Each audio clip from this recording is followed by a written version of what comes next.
here we are. I'm Tom Osman, and this is Whatever Comes Next, the podcast where I explore the world of underground and independent music making.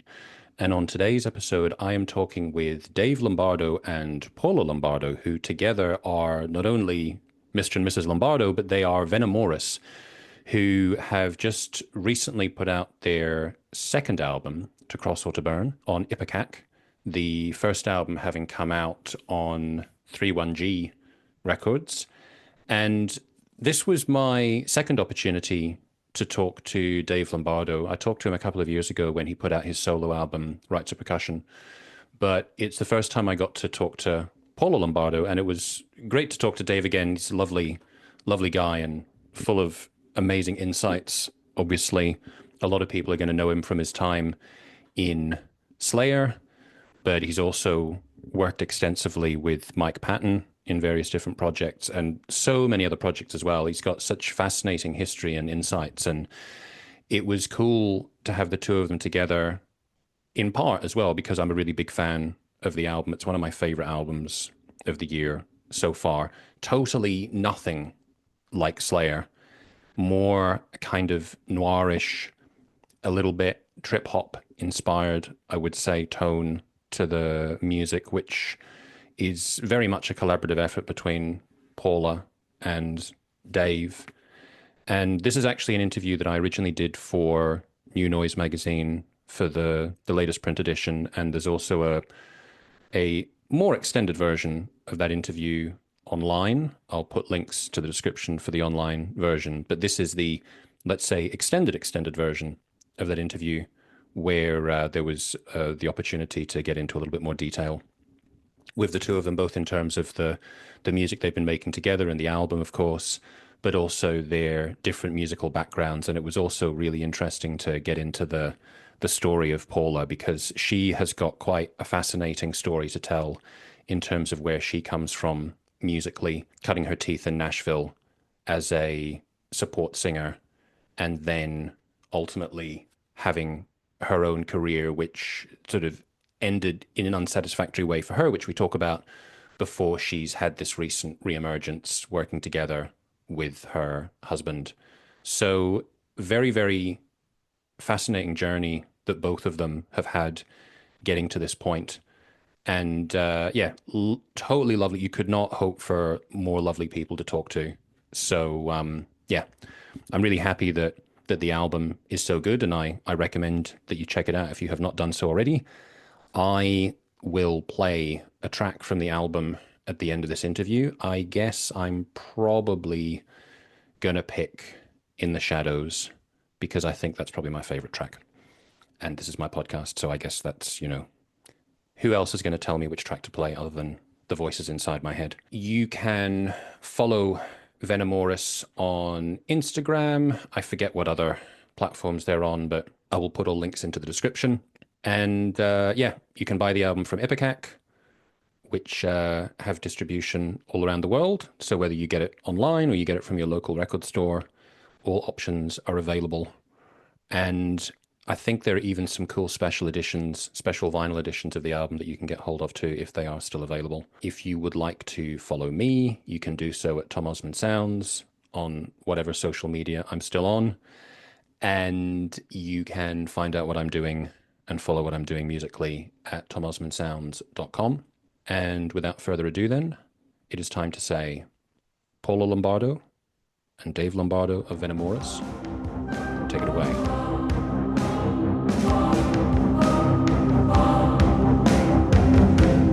A blank canvas, waiting for your touch. You want to give it life, but life's become too much.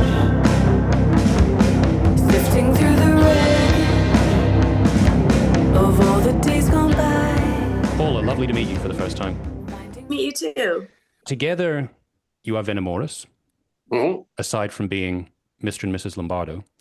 And I was trying to come up with a way to describe for myself what I see as the difference between your first album, Drown in Emotion, and To Cross or to Burn.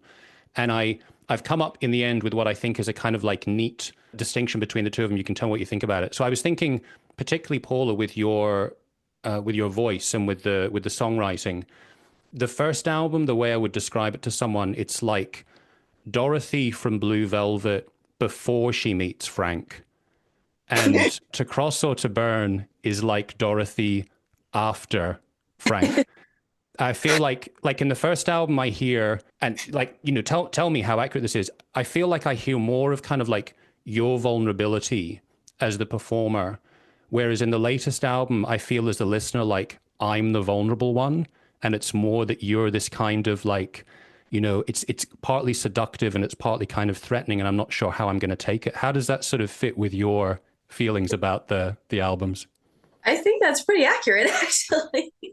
That was great. The first album, it definitely has a lot more innocence to it. I had just come back to music, just started writing again. So I had a lot to say and a lot to break through. It feels like a journal, just I was on. And if lyrically, it's kind of, you can hear the confusion going into the breaking down of the boundaries and into the love story, that kind of got me back. So that one's definitely more journal, more innocent. And then this one, I just think it took a darker turn. It just I don't know what happened there. Dave was on tour, and I think a lot. I wake up in the middle of the night and write lyrics, and I just I guess I was self-reflection, just working through some things, and it definitely a darker turn for sure. Yeah, I feel like kind of sonically, in parts, it makes me think a bit of one of my favorite albums growing up, which was Songs of Faith and Devotion by Depeche Mode. That kind of noirish darkness. And whereas in the first album, there are some really beautifully constructed songs, which I can sort of hear as songs that you could play on guitar to cover. Yeah. Whereas in the latest album, similarly, like, sort of with the Depeche Mode reference, I can imagine they were written on guitar, but the way that you've created the sonic world around it, you don't sort of, it's not front and center. So what was the process of actually putting the album together like, and how you decided on the sort of sound that you wanted? That kind of developed naturally, because the way our story goes is she, gave me a cassette or I forget, a CD, or sent me some songs. Like while I was in Slayer, this had to have been 2012. She sent me a cassette, and it had a demo, and it was a demo of like, I think about 5 songs. And I was like, wow, I would love to write, with you. But it took all this time to try to figure out how are we going to develop music. We weren't trying continuously, like, once a week, every month or whatever. The idea was in our head, but it never developed. It didn't develop until pandemic. And I asked her, because I even picked up an acoustic guitar and tried to learn, songs from her, and that didn't work. I'm not that great. And then I was in my studio, and I asked her to play some piano. It's like, wait, piano's your first instrument, isn't it? She said, yeah. I said, look. So I showed her some software where you can record, and then later you could add different sounds to the piano parts. And so that opened her mind up. She was like, wow, I could work like this. Yeah, I was very limited on the guitar in my songwriting. And some of the songs that you're hearing on the first album were written on guitar. So Dave, that new tool allowed everything to sonically change. I was able to, those things that I was hearing in my head, strings, different parts, were now able to be laid down correctly. So I think that did kind of change how we started approaching everything. So we were limited. We didn't have like all these musicians. I mean, we do if we really wanted to, but we wanted to keep this personal and to ourselves. So we didn't have access to a guitar player, bass player. So we needed to apply those instruments, via the computer and synthesizers and software out there. So that's kind of how our sound developed. And now we're, I think on the second album, we're honing it in. Now we're adding heavier guitars, more drums, so things are changing with the possibilities and the tools that we have available. Yeah. Another reference point that I got with some of the tracks, like particularly with Truth and Spiderweb and with the title track, I got a kind of a sense of some trip hop elements like Portishead or Tricky. And they were really big in the UK in the 90s, but I'm never really sure how much British acts translate over to the US. So was that kind of music something that had an impact in the US and on the two of you? Portishead did. I was exposed to Portishead had to have been early to mid 2000s. And, I was blown away, really enjoyed it. And so that must have been in the back of my mind, but it wasn't a direct influence, or something pulled from directly. We know the possibilities, in that style of music and what you can do. Yeah. I was just going to say that for me, that Portishead was actually something that Dave introduced me to early in our relationship. And he introduced me to Portishead and Jucifer were the two bands that he just thought I should hear, to try to break down some of my what would you call it? Walls. Yeah. Yes. The walls, the mighty walls. I had a very specific thing that I felt. I felt everything had to be perfect, and he was showing vocalists that reminded me of what I used to love, which is the very like Willie Nelson-esque sort of songwriting, which is very simple and spoken and connecting with your listener very simply.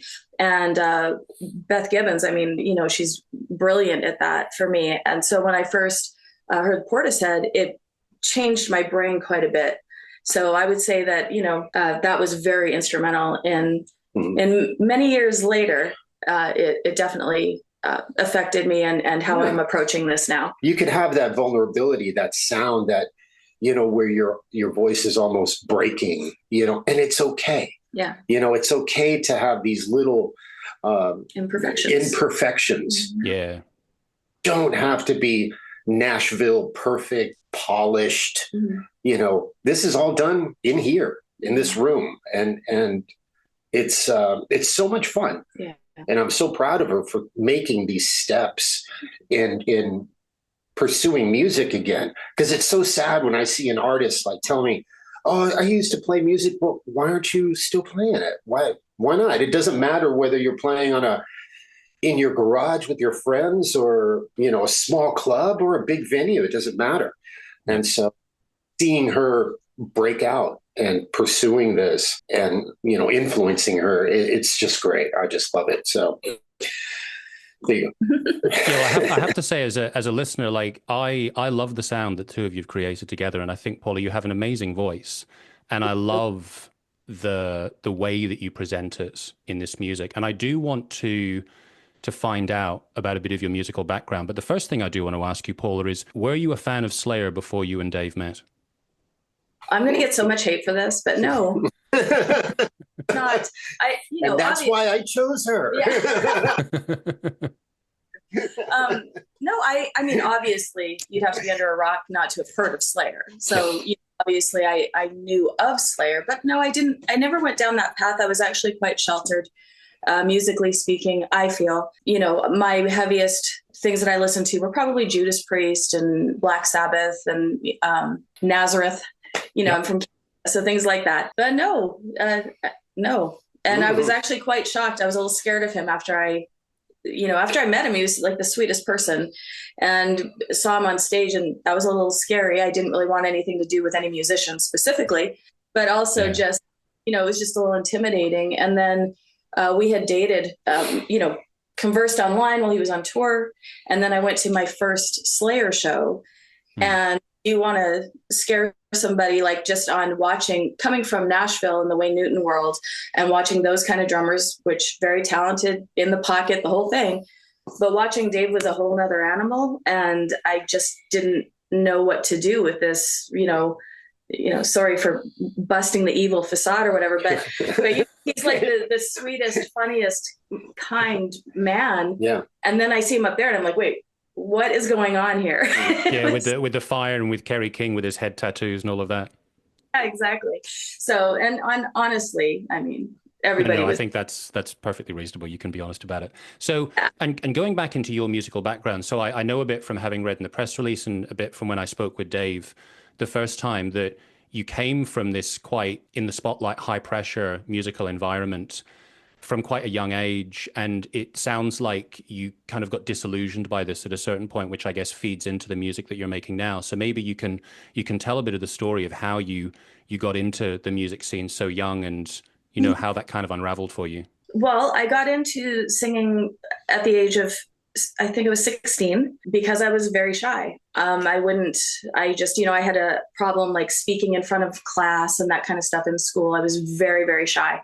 And my mom thought this will get her out of that shyness. And the singing lessons didn't last very long, but singing did. And I got, Wayne Newton got a cassette tape from somebody when I just recorded a little covers demo. It had like Vanessa Williams and that sort of thing on it. And somebody slipped that to Wayne, got it in his robe after a show. I don't know how it got there, but they put it in his pocket. And he listened to it in his car, and they flew me out like pretty soon after. So I was hired very quickly. So I went from like not singing to being on stage with him, and I certainly did not know his catalog. I had to go to a record store and try and figure out all of his songs. And of course, he's been doing this for years. So just his set is a lot of old standards and various things. So I was learning on the spot. So my whole first part of my journey it was a whirlwind. And then it was 2 shows a night, 6 days a week. And I did that on and off for 10 years because I did leave for a little. Yeah. And I left to try and find myself, but then he brought me back to train some singers. And so I came back to train them, and I ended up staying for another few years. So then I went to Nashville, and again, just on this journey to when you're a backup singer, you sing covers all the time. You don't really get to develop your own sound. And I sort of still felt I had more to do in music. So I went to Nashville, and I met a lot of amazing people. And I also met some people that just gave me the wrong advice. And, the Wayne Newton history really made no sense for anybody out there. It was actually something kind of frowned upon. Yeah, it just didn't go well. It just wasn't the right fit for me. And then I'm from Canada, as I mentioned, and I had a couple of years left on my work visa. So I was like, well, I didn't want to go back to Wayne. I was kind of done with that. So either go back to Canada or move to California, see what that's like. So that's what I did. And I met Dave probably 6-8 months after. Wow. So, okay. Yeah. So what's kind of like the story of how the two of you met? We had a mutual friend that just knew that I loved music, and I actually used to book bands as well. So they just said, hey, you should come to Hollywood and come check out this show, and just to get me out, because I was living in Fullerton at the time. So I went to my very first show at the Troubadour, and it was a band that Dave was playing in, and I had never heard of them or anything like that. And it was the Film was the name of the band, a little trio. And so that was how we met. But, he walked up on stage. Well, first I'll embarrass him by saying he walked by me, and I was like attracted to him right away. And I texted my friend and said, hey, there's men over 30 in this place. And I was all excited because in Fullerton, the only place that I went to, everybody was like 25 and under. So I was all like, hey, there's good looking guys in here, and they're over 30. And then he went up on the stage, and I said, never mind, he's a drummer. A text. So, but yeah. And then we met and started conversing. Yeah. He was immediately on tour with Slayer. And so we just started messaging and talking all the time. So yeah, I didn't care to go out at night. I just wanted to go back to my room and get on the computer and talk to her. It was like, it was pretty cool. Yeah, it was nice. And it was nice coming from 2 completely different backgrounds. Yeah. It was great because I got to, turn her on to different styles of music and from projects and all this and that. And she did the same to me. She turned me on to more rap music. Interesting. Yeah, that's crazy, man. I'm like, yeah. How do you know all this music? All this hip hop, all this, Yeah. Oh, it was amazing. Yeah. It was quite fun. She goes, you haven't heard? No. It's really great when you have people that come from a different background, but then when you introduce each other to things that you're not aware of, there's that mutual interest. You're like, oh wow, like you're into something totally different, but I completely understand it. Yeah, exactly. Yeah, for rap, there's a lot of really angry lyrics in there, and I really enjoyed that, and it was very cathartic for me for many years. Yeah. And but now I'm I guess I would say a late blooming punk rocker. Mm-hmm. Because he's introduced me to so much punk, and I love it. And the bands that he works with, obviously, like Dead Cross, the first Dead Cross album is still like one of my favorite albums. It's just amazing to me. So, better late than never. Absolutely. It's never too late. And so like with the two of you coming from very different musical backgrounds, what's the dynamic like when you're making music together? It's actually, I feel it's very easy for us now. Yeah. I just think that we understand each other. It's easy. I don't believe in closing the door on this style or that style. You take a little bit from everything to create your own. So with her background and her experience and knowledge of music that she's come across in her life and mine, and without having any kind of barriers, or anybody telling us, oh no, you got to stay within this genre or this style, we're able to create something fresh and new, Mm-hmm. something that makes, that makes us go like, wow, hey, this is pretty good, Yeah. There's a lot of freedom here. Yeah. And it's, I think for me, it feels so much easier than ever before, because I feel, at first working with Dave was a little intimidating, just because of his legacy, but now it's like the safest place in the world for me. And I feel like, because I feel safe, I feel respected. The communication is really good. He doesn't try to change my direction of, like, if I write something, he doesn't change any words. He doesn't try to change how I'm approaching things, so there's a lot of freedom, and there's a lot of, it's just respect, and so it's been really amazing. I feel like she's got the whole melody, harmony, lyrics covered. It's like almost like a musician's dream to have a vocalist that could cover all that. And then I could cover the drums, and then we do the music in between, and and this is kind of what you get. So it is definitely easy. And the songs are coming together a lot quicker than before, than the first album. Yeah. The first album, we were experimenting. This one, we're still experimenting, but kind of know what we're doing now. Yeah. Don't tell anybody. Yeah, don't. Yeah, it makes sense, because I think the variety in the first album's great, and there is still variety on this album as well, but it does feel somehow like you've sort of figured certain things out in terms of kind of like the tone and the atmosphere that you want to have. And like I was saying before, with that way that I kind of feel like, ooh, am I in danger when I listen to it? So it's kind of like you've really got this under control, and you're going to like impose this feeling on the listener, which I find very powerful. So yeah, I mean, like with In the Shadows in particular, like that song is just completely stuck in my head. You talked a little bit earlier about kind of bringing in more heaviness, and one of the things I wanted to ask you about was the Scorpions cover, because it's like, if I sort of think through the description I had of the music, if someone described that to me and then they said, oh, by the way, there's the Scorpions song on it, I wouldn't automatically think that was a natural fit, but it totally works within the context of the album. So I'm wondering, how did you decide that you wanted to include that? Was that like a song that you'd been a fan of for a while? Like, what's the origin of that becoming a part of the band? Right. You can tell that story. Well, it was a late night that Dave and we like to go down wormholes of listening to tons of music and just getting inspired by people. That's when she pulls out all the rap, and gangster rap, Missy Elliott, Missy Elliott. Yeah. I like a bit of Missy Elliott.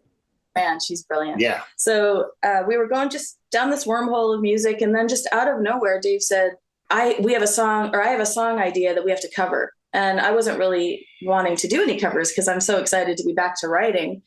And he started rifling through all of our vinyl and everything, and pulled out the Scorpions album and put the song on. And I just said, no. I was like, nope, I don't even know how to approach that. I don't even know. It's perfect the way it is. I don't want to touch it. Like, I just felt it was intimidating a little bit, but also I just didn't know how I personally would approach it. And, he's like, no, I have this idea. I can hear your voice on it. I feel like it could go a little industrial. I want Gary Holt to play on it. Like he knew, he had the whole thing mapped out at like 2:00 in the morning. And I kind of just still was like, no, I'm not really sold. And he's like, just think about it. And so a few days went by, and we were getting ready to go somewhere. He was just upstairs getting cleaned up. And I sat down at the piano, and I just started playing this, what is now the bass line of the song. And I just kept playing that. And I didn't really realize what I was playing. I just kept hearing that. And Dave ran down the hallway. That's animal magnetism. And I said, okay, get up here. And he opened up a track and made me start playing it. And then so we recorded it, and it started developing. And, you know, we didn't want to, there's one thing I cannot tolerate, you know, is bands that will recreate a song the exact same way as the original. Yeah. You know, I love when you get creative with it. You know, I learned, you know, that method from Patton in recreating like those director's cut, The Omen, and all those, you know, they have elements of what the original sounds like, but it sounds totally different. Mm-hmm. So I really wanted to change it up. And so recreating it, man, it was just so much fun, you know, create the space, you know, let's put a lead here. We're not going to structure it exactly the same way. It's just going to be different.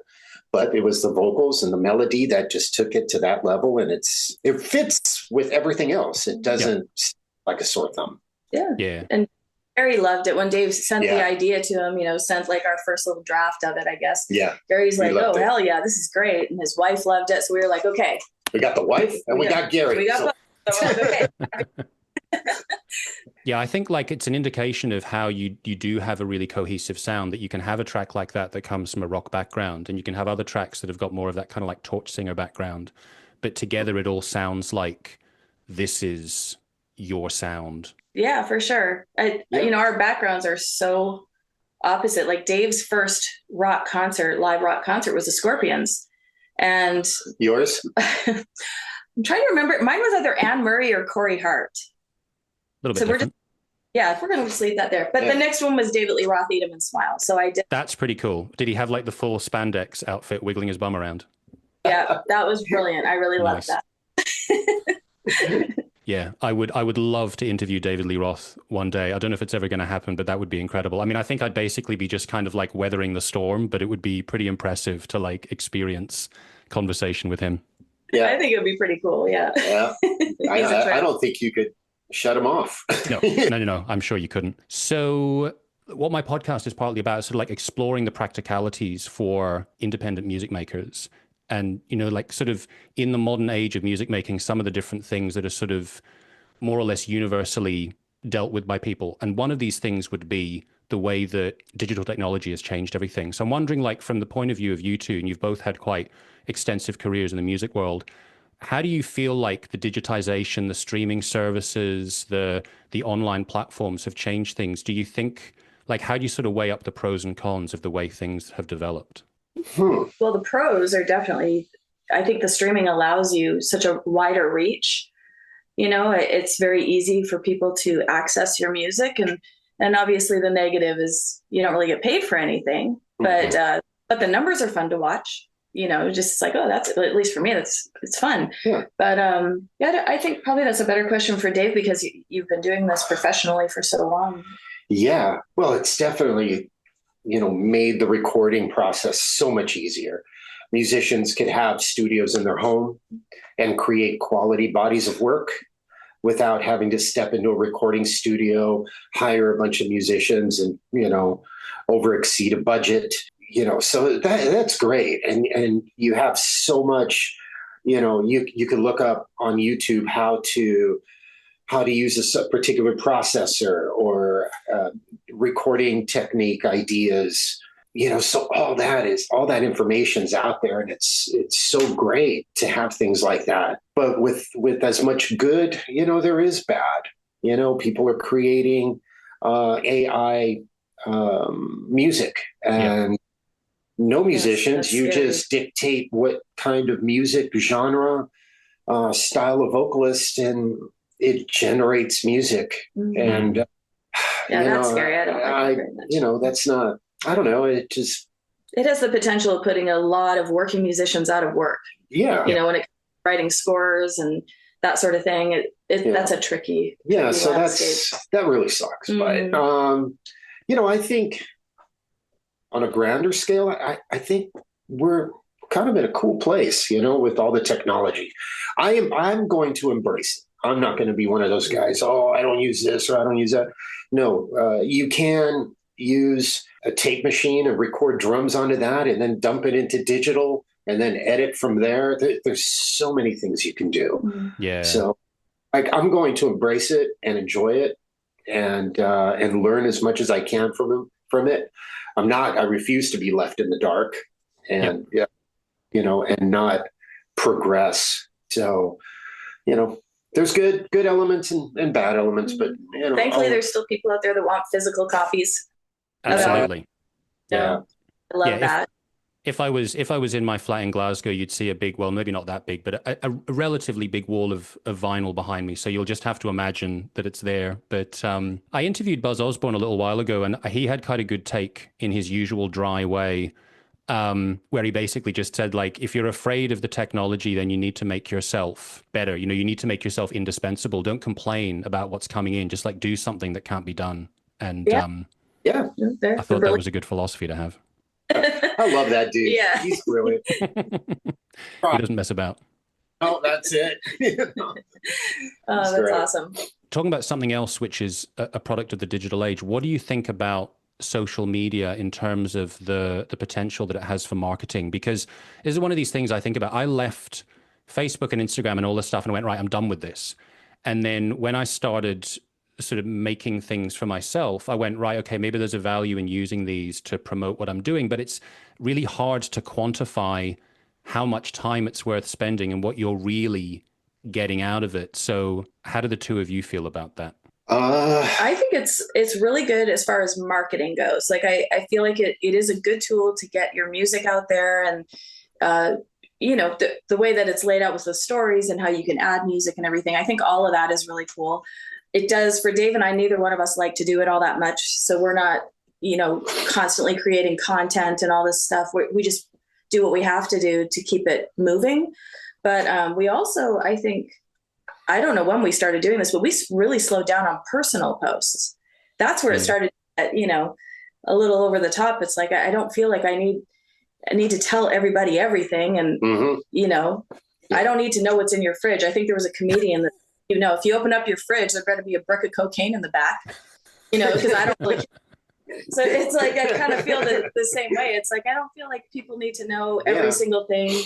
If Dave and I check in somewhere, it's normally after we've left, it's just, so we're really careful that way. But I do think it's been a really nice tool for just getting art out there. Yeah. And I think, you can't get caught up in likes and comments.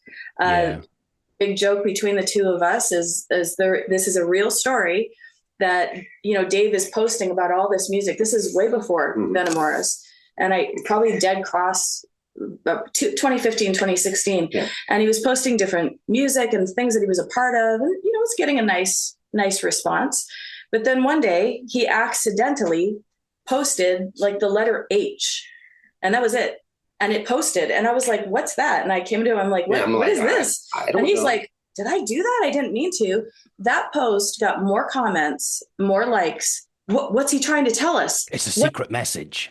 Secret message. It was like, people had just, and I'm like, oh my God. And we spend all this time trying to perfectly word everything around like one single or one. And it's like, oh my gosh. So we're trying to learn not to take it so seriously. Yeah. And not get caught up. Like the success of releasing, whether it's a photograph that you took or a piece of art that you painted or a song that you put out, is when it's done, when you feel that you're. Yeah. The success is when we release it. Yeah. That's it. On to the next. Yeah. Okay, let's go back to the studio. Let's work on another one. Not get all consumed and buy it all. It's just, it's exhausting. For me, it's exhausting. Checking numbers. Yeah. I was catching myself, first thing in the morning, pick up the phone, look at it. It's like, no, just put it away. Yeah. I don't want to see it for a while. Just walk away. And, checking in the middle of the night, what am I checking for? What am I looking for? That one comment that you don't want. Yeah. And then it ruins your entire day. It does. Yeah. We stopped that a long time ago. Now we just don't. We're careful. We're careful. We're not at the mercy of social media. Right. Yeah. So I Well, guess to summarize that is just like, there's so many positives, but there's a lot of negatives. So you got to kind of play it safe. Just and your neck hurts from looking down all the time.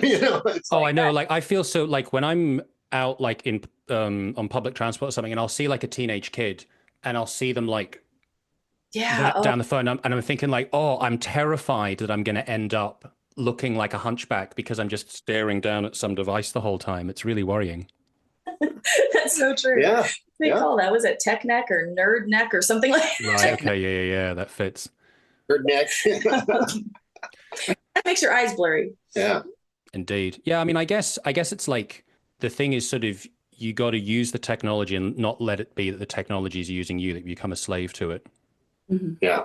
Yes. Yeah. Prince said that in a speech. Yeah. Oh, that's great. Yeah. Did he? Oh, well, just a couple more things. You mentioned before about the recording, like sort of home recording setup that you've got. And I was wondering again, sort of an extension of this question about the way that technology's changed. What kind of place do you feel there is for professional recording studios now? Because obviously, Dave, you've got a variety of different projects. Like, in what circumstances do you think that a recording studio is really necessary versus what you can achieve from a home recording setup?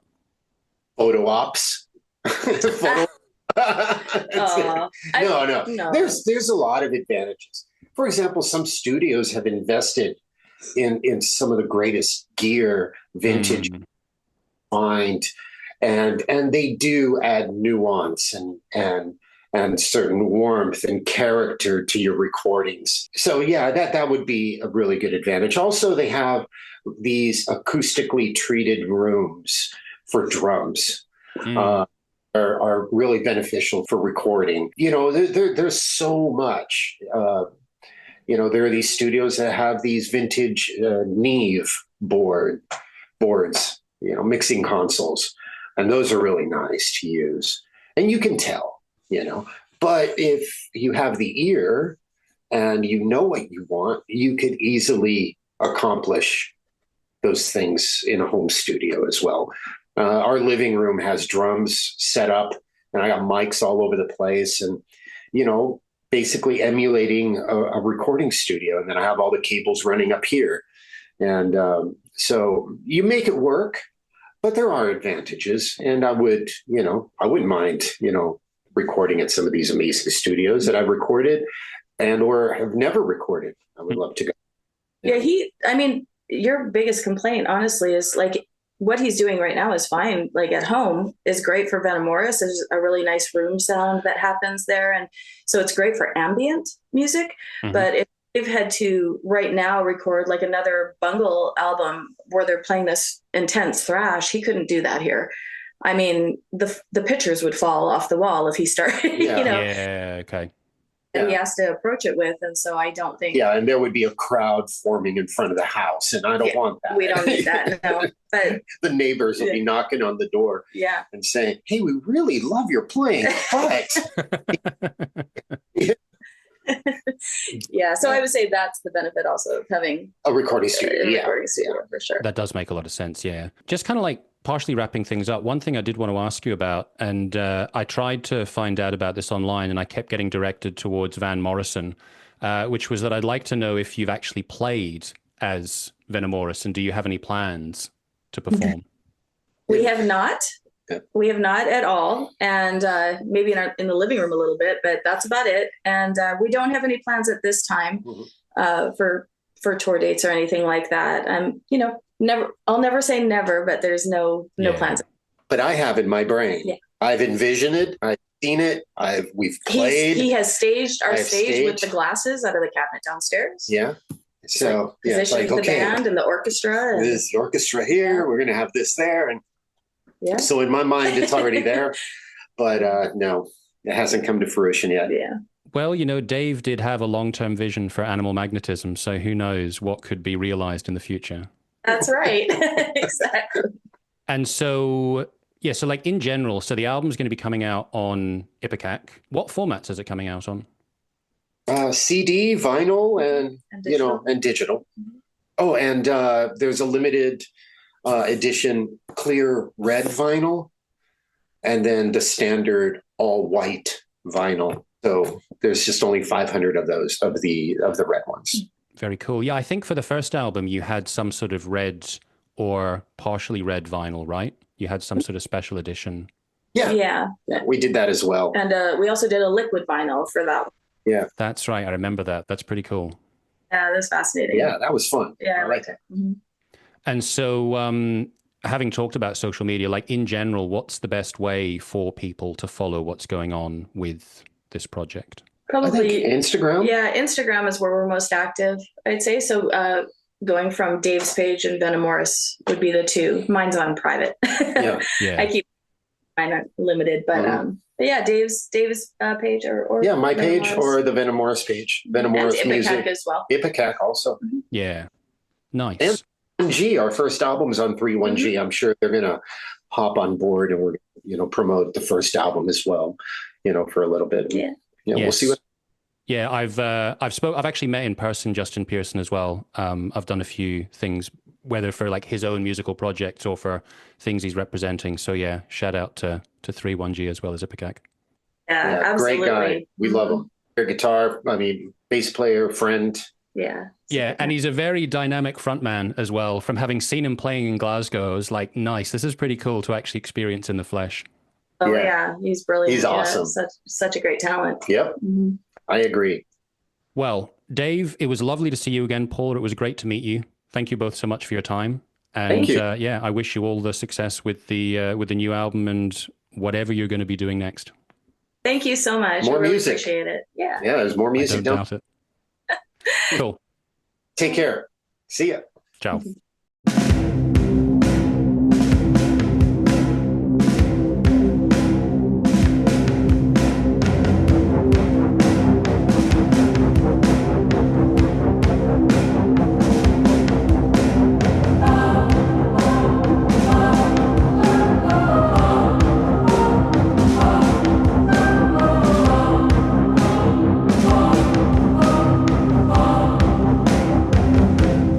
A blank canvas waiting for your touch.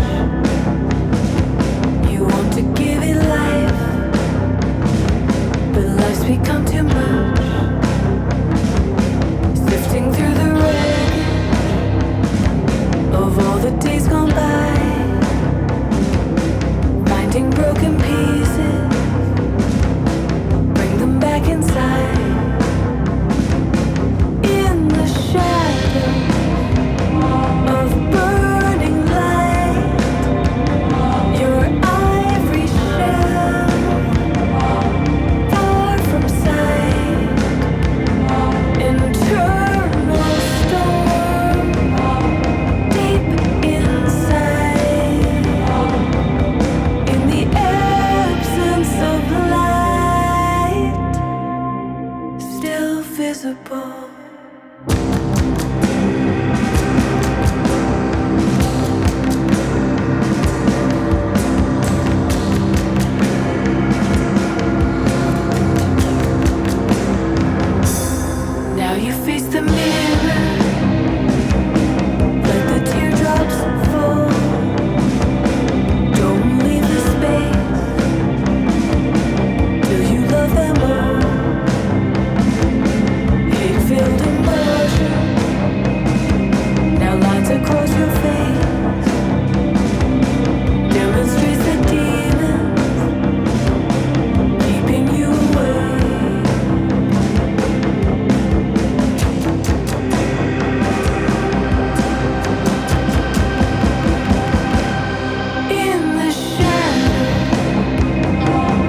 invisible.